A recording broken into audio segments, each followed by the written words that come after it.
ప్రభు పేరిట అందరికీ వందనాలు.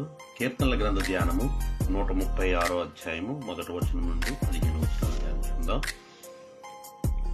యెహోవా దయాళుడు, ఆయనకు కృతజ్ఞతాస్తుతులు చెల్లించుడి. ఆయన కృప నిరంతరముండును. దేవదేవునికి కృతజ్ఞతాస్తుతులు చెల్లించుడి. ఆయన కృప నిరంతరముండును. ప్రభువుల ప్రభువునకు కృతజ్ఞతాస్తుతులు చెల్లించుడి. ఆయన కృప నిరంతరముండును. ఆయన ఒక్కడే మహాశ్చర్య కార్యములు చేయువాడు. ఆయన కృప నిరంతరముండును.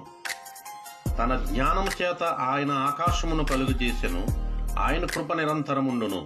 ఆయన భూమిని నీళ్ల మీద పరచినవాడు. ఆయన కృప నిరంతరముండును. ఆయన గొప్ప జ్యోతులను నిర్మించినవాడు. ఆయన కృప నిరంతరముండును. పగటి నేలుటకు ఆయన సూర్యుని చేసెను.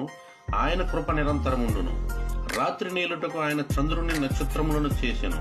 ఆయన కృప నిరంతరముండును. ఐగుప్తు దేశపు తొలి